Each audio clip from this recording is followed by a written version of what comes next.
Hello everyone, this is Aegon of Astora, and welcome back to Dark Souls 2 Let's Talk Lore. This is episode 10, and I'm very embarrassed to admit that throughout episode 9, I still had on the Ring of Whispers. And I did not notice until I went and rewatched it again, and heard the all throughout the remainder of the episode. So we are going to replace that ring. Don't really have anything all that worthwhile to replace it with at the moment, so we're just going to pop on a life ring, get a little bit of additional HP. Not very much, as you can see on the life bar at the top. For that reason, because again, as I mentioned, I didn't have the sound on. I've turned up the sound on my television a little bit, which is being recorded separately. The game and game audio and video is recorded separately from the audio. So I'm going to try and have the sound up a little bit, so at least I can hear it, so as to avoid a situation like having the Ring of Whispers on for an entire episode. And I'm going to hope that it doesn't leak into the commentary audio too much, which I spend a bit of time for each episode cleaning it up, so it's my hope that that won't be a problem. But with that aside, before we move on, we got a couple of souls that whose descriptions we need to read. So starting with the Lucatiel Freya, which we defeated either in the last episode or the episode prior to that. Soul of the Lucatiel Freya, the Writhing Ruin's Keeper. The Writhing Ruin is an ancient thing whose shadow remains cast over the land. It first took possession of a solitary insect, but grew its power, feasting on the wealth of twisted souls found in the land. This description confuses me, because it sounds almost like the Writhing Ruin, especially with the reference to a solitary insect, is referring to the Bed of Chaos, but that doesn't seem to make any sense. But a solitary insect could also refer to the Lucatiel Freya. So the Writhing... Oh, in which case that would make sense.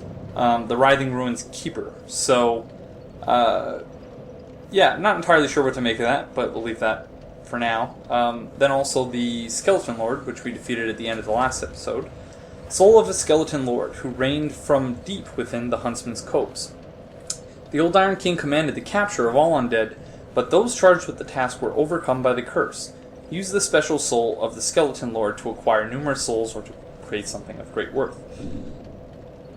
Excuse me. So again, we see that those commanded with the capture of the undead were they themselves. They themselves fell victim to the curse. So, yeah, interesting. But we are going to not spend a lot of time in this area, because this is another area where we will be returning. But first, we're going to get some dialogue from Chloanne. Are you a traveller? I'm Chloanne, an ore-stone trader. I travel about collecting rare stones, which I sell to make my living. I never planned to visit this God's forsaken place. But I don't know. I just sort of ended up here. I must have just wandered in. But now that I'm here, I've been scouting around for rare bits. Oh, don't look at me like that. Many of these stones are quite useful. For instance, certain stones are used in smithing. Oh, now your ears prick up. I've extras if you can pay. This is my trade, after all. So we hear once again that she has forgotten the reason why, or the fact that she even came here. She can't remember. So again, we see the theme of the curse as forgetting. I came here in search of rare stones, but the place is nothing like I was told. All this poison, and you can't get very far inside. Don't just go haplessly wandering about. These stones may look all the same, but to the trained eye, each is unique. Some of them are used to smith, triangulate, How is it that I ended up here? It's funny. I can't seem to remember. The curse is forgetting once again. I've searched every nook and perhaps we'll meet. Okay, so she's going to return to Majula. I suppose it's about time I moved shop. That's something that's a little bit disappointing in Dark Souls 2 versus Dark Souls 1. Hello, skeleton. Is the fact that in Dark Souls 1, the vast majority of the NPCs didn't just return to Majula and remain there for the rest of the game. Some of them did return to Majula, or sorry, Firelink Shrine. They did return to Firelink Shrine, but then wandered off on their own missions in various places and you know, with various goals and ambitions. And in Dark Souls 2, there were only a few NPCs who don't call Majula home, essentially. Or, sorry, yeah, sorry, I thought I got Firelink and Majula mixed up again, but I didn't. We're going to deal with the skeleton, and then I believe underneath is where we'll find a Divine Blessing and a Fire Seed.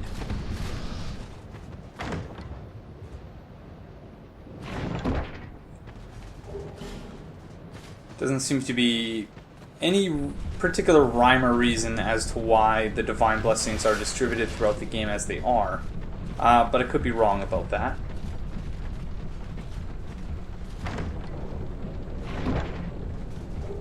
Raw stone. I couldn't remember what that was. If I had recalled that it was a raw stone, I probably wouldn't have picked it up. Really no use for that at all. That is, of course, one of the spots where Gavlan moves later in the game, but that will be, we're going to save that for a future episode where we tie up loose ends. So you had a pretty good view here of Earthen Peak, and perhaps tied into the idea of the curse as forgetting. It's not entirely clear how we get from here to the Iron Keep, seeing as after, or from up there to the Iron Keep, seeing as after we defeat Mytha, the Baneful Queen, we ascend into a land that has sunk into the lava, which, yeah, physically doesn't really make a lot of sense. But as I mentioned, we're not going to be spending a lot of time in this area. We will return here for Gavlan and perhaps one or two other things later on. I do actually want to grab a Fragrant Branch of Yore from here. So we're going to do that real quick, but we're not going to defeat all of the undead steelworkers in this ambush area coming up. Yeah, so lots of items I'm going to be ignoring here. I know that they exist, guys, don't worry. It's just pressed for time with this playthrough with Bloodborne very close upon us.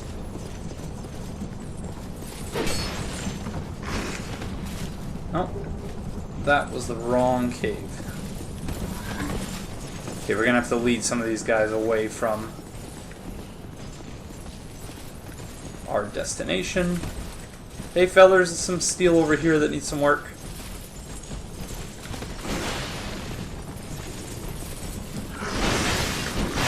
Ouch. Come on, thank you. Is it this one? No, it's the next one.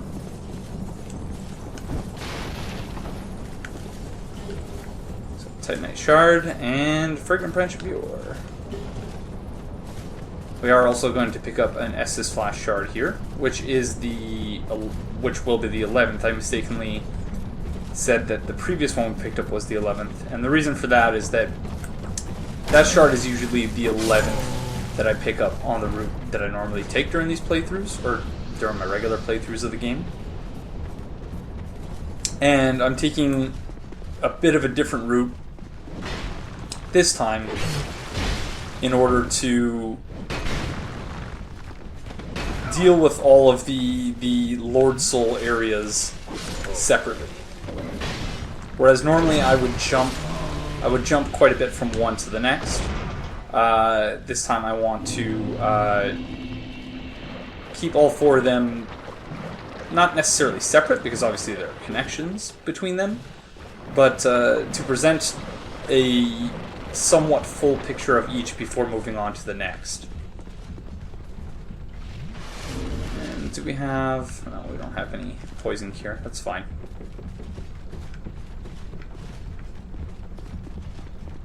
Just going to be running by all the enemies here. We see a Sunbro. Oh, that was a mistake. But at least they're all a fair distance away from the fog gate now.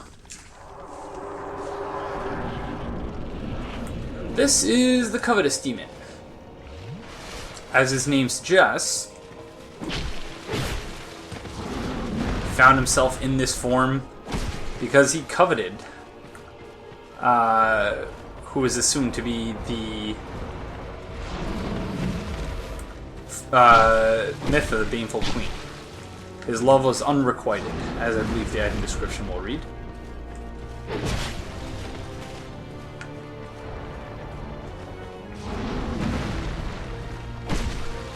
One more hit.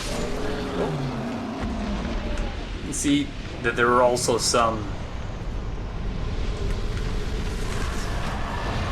hollows and pots up here who seem rather scared. Hello. So yeah, so these hollows, if you if during the boss fight you free them from their pot of confinement, I guess, then they will distract, and that is really quite sad because they look really miserable, and I can understand why. But interesting to note that they don't seem aggressive to the player. But yeah, if you break their pots during the boss fight, the Covetous demon will be distracted by them and try to eat them. Oops. Wanted to... No! I didn't want to do that. Sorry, feller. I wanted to do a shoving, guard break, and see if they would aggro. But, alas... We have some new dialogue to get from Lucatiel here. Still on the road, are you? Sorry to have burdened you so. This is for you, by way of an apology.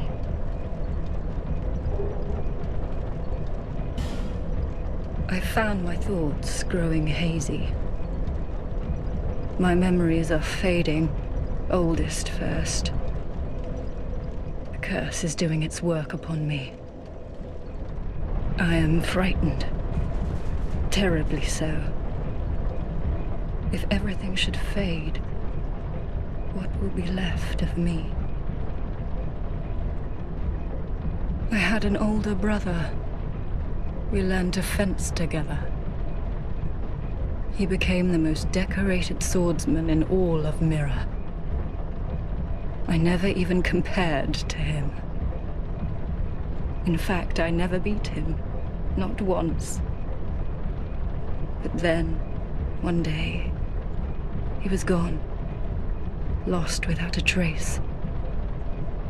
Now I'm certain that he was taken by the curse. If only someone would hear my tale. My brother must have come here, too. Soon I may forget even about him. If only someone would hear... So, it's being laid on rather strongly now about the curse as forgetting. And as I mentioned in previous episodes, Lucatiel's sense of self has long been bound up, tied together with her perceived inferiority to her brother. She never beat him, not once, as they fenced together as children, or later still. He became the most decorated swordsman of all of Mirror, and while she, by virtue of the fact that she's wearing elite Mirror Knight gear, was certainly no slouch herself, but still never compared to her brother. Which, as we'll see later on, is, in my opinion, the reason why she goes hollow, in that she loses her purpose, and that is kind of a dual purpose. One, to find her brother, and two, to become better than her brother. And she does that through, with the help, learning from other undead while dropping her summon sign for them, but also just by interacting with the player in a way that Lucatiel, her brother, does not. But we'll return to Lucatiel's storyline again later. And yeah, that'll probably be the primary focus, Lucatiel's story, at least up until Aldea's Keep, of the lore in this playthrough, because it's the story about which I'm most familiar. But we have a Covetous demon soul to learn a little bit more about. Soul of the Covetous demon that devours all things. Eating is an expression of desire. There was once a man whose deep affections were unrequited. He transformed into the Covetous demon, which only made him lonelier than before. So, consistent with what I was saying as we were fighting the Covetous demon. So we're going to set this bonfire, which is going to cause our world and that of Lucatiel to disconnect with each other. And we are going to proceed on. Another one of those enemies that I try to parry, but constantly fail at doing so.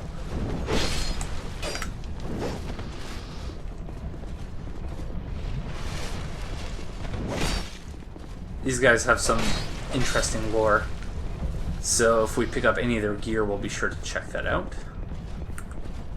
In the meantime, try and get this guy to poison himself. I don't think that ever works, at least it's never worked for me. They can be poisoned, however. Very hard to stagger them, though. This is Radiant Life Gem. Can certainly use that. I've not purchased any life gems from Melentia yet, because as I've mentioned in past episodes, I'm still very much in Agape Ring's soul memory optimization mode.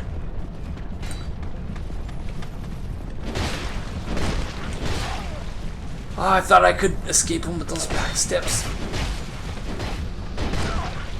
I need to heal. Big time. I'm dead. Whoa. Alright. Thank you, Dark Souls 2 Estus system. Another area that we will be returning to, and thus for now will not be spending a great deal of time exploring.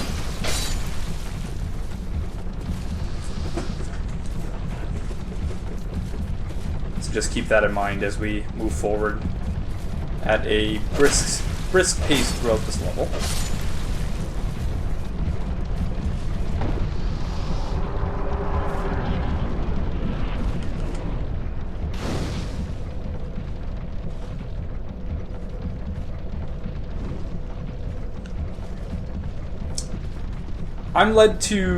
I've been led to understand that the poison in this area is tied in some way, shape, or form to Mytha's vanity.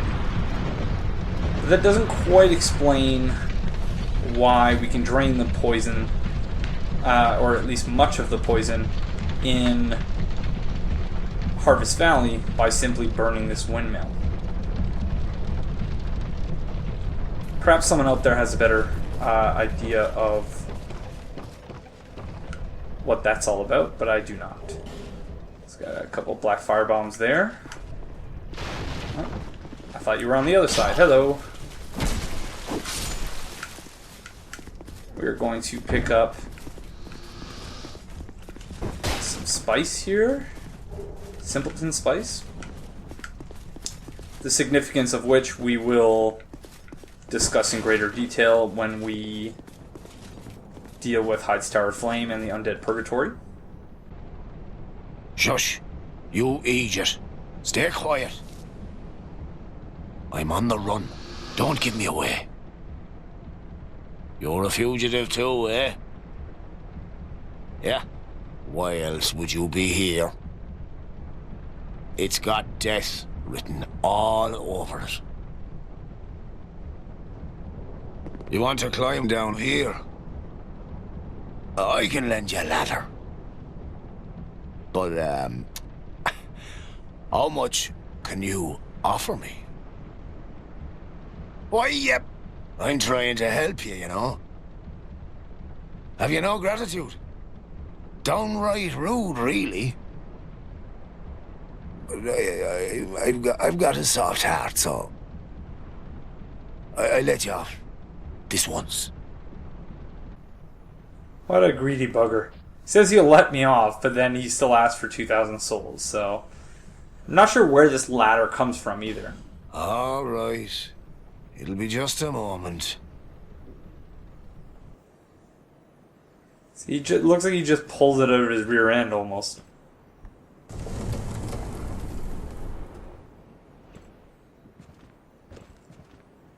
Guess the secrets of the laddersmith trade.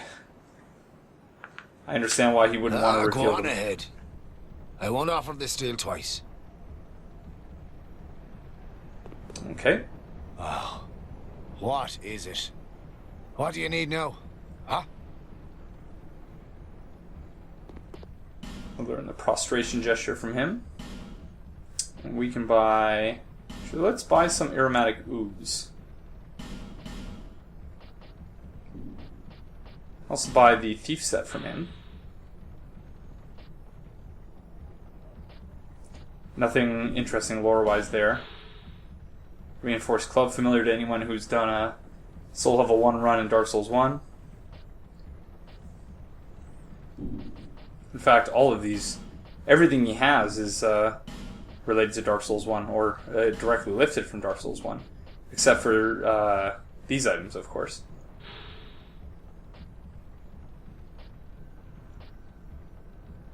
Okay, nothing interesting lore-wise. Let's see if he has any other dialogue before he moves back to Majula.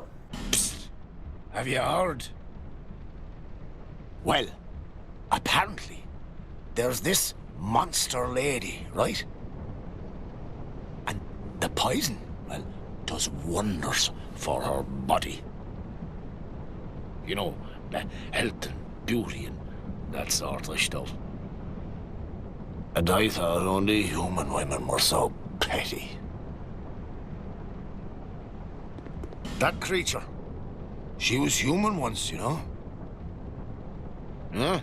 In fact, she was wed to the prince of that nearby castle. But her husband? He had feelings for another. The princess was desperate and sought eternal beauty, hoping that it would restore the prince's affection. You see what I mean? Before long, the princess's ire transformed her into a monster. Now, listen here. When do you think this all happened? Long ago, when this very land was called something else. We say Drangleic now, but countless kingdoms have risen and fallen on this very spot. And this won't be the last. Oh no. That damned hag just can't let her old flame go. She's going to get us all burned. God almighty. I'm not going to die in this dump. God. So, Fine then. All the best. pretty substantial lore dump there. Talking in a fair bit of detail about presumably Mytha, the Baneful Queen.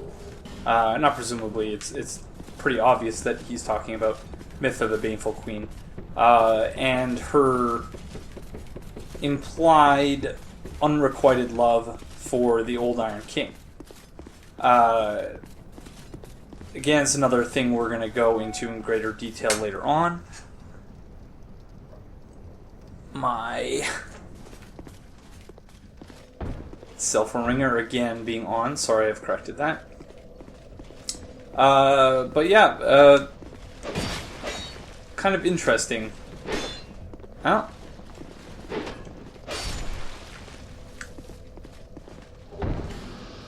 Mannequin mask.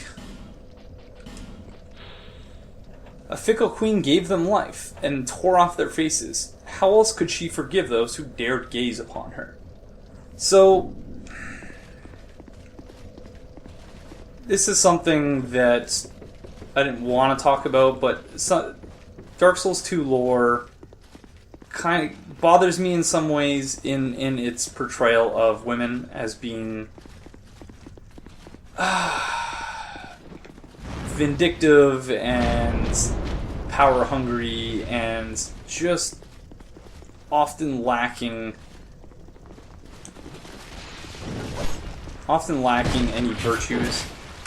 But then again, there are characters like Lucatiel who very much don't fit that mold, so I don't know what to think of it, but perhaps I'll go more into that later on. And we have another Sunbro summon sign there. Oops. I meant to use a iron arrow there, just to poison these desert sorceresses. And the only reason I bring it up is just because Dark Souls 1 was so good at eschewing a lot of the gendered tropes that are problematic in most other games. But yeah, Mytha, at the very least, is portrayed in a manner that is just not very flattering. Whatever the reason behind that, I don't know. But I'm gonna stop talking about that. These guys are Grave Wardens, which leads one to question what in the world they are doing here. We're going to run past the Desert Sorceress on the right there, because she can do some really nasty damage with her pyromancies. We're going to deal with this Black Phantom, who I can usually parry with little problem.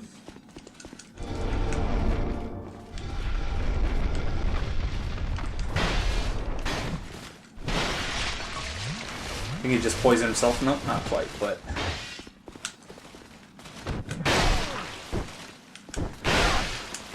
Thank you. Let's go light this bonfire, so that if he does feed us, we'll spawn back here. Another case of me trying perhaps to show off and screwing up as a result.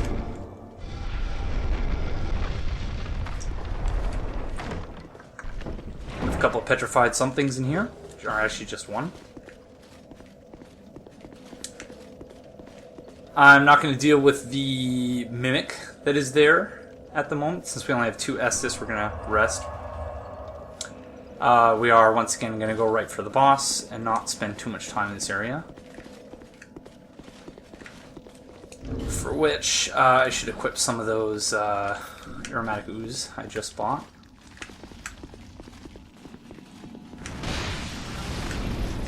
Jester Thomas's summon sign. Probably not going to talk about him, at least not until I get to the DLC.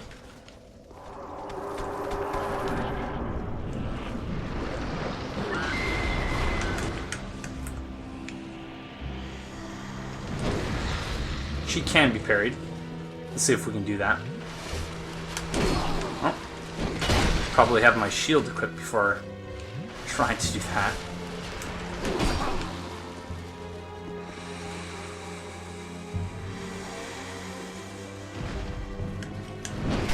Whoa! Okay.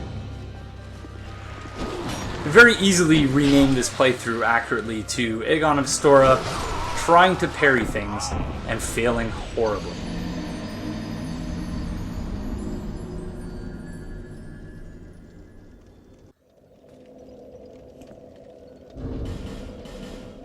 Let's try that again. This time I'm going to buff before I make the run towards the fog gate.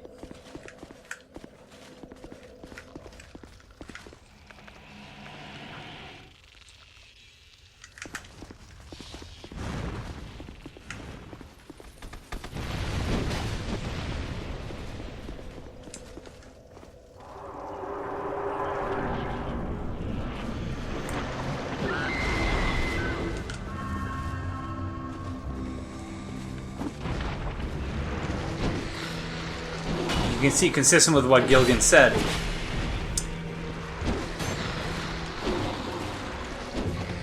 when she stands in the poison, don't want to get hit by that grab attack, as I just did. When she stands in the poison, it actually heals her.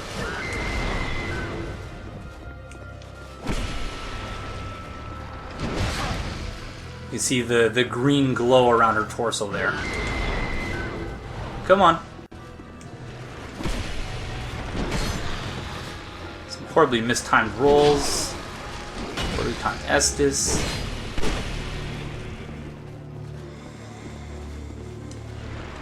Again, mistimed Estus.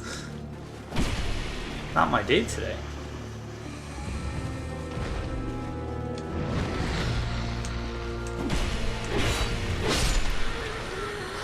Well, that was rather embarrassing. I think that's death number 3 or 4 of the playthrough so far. For any case, as we ascend, strangely, to the Iron Keep, let's check out Mytha's soul. Soul of Mytha, the baneful queen who lives in the Earthen Peak. The queen sought the king's affection, even poisoning herself to attain beauty, despite the monstrous consequences, all for the compelling madness known as love. So again, consistent with what we were saying. We'll have some more lore on her and the other bosses once we've unlocked Strayed and defeated enough bosses where we can just check them all out in one go, see if we find anything interesting. Speaking of interesting, we've now entered the Iron Keep. But I'm going to call it here, and we will resume our exploration in the next episode, in episode 11. So this has been Aegon of Astora, hoping that the audio from my TV hasn't leaked too much into the recording, and that this episode is of decent quality, and that you are still enjoying this playthrough. And if you are, I will see you in the next one. Bye-bye.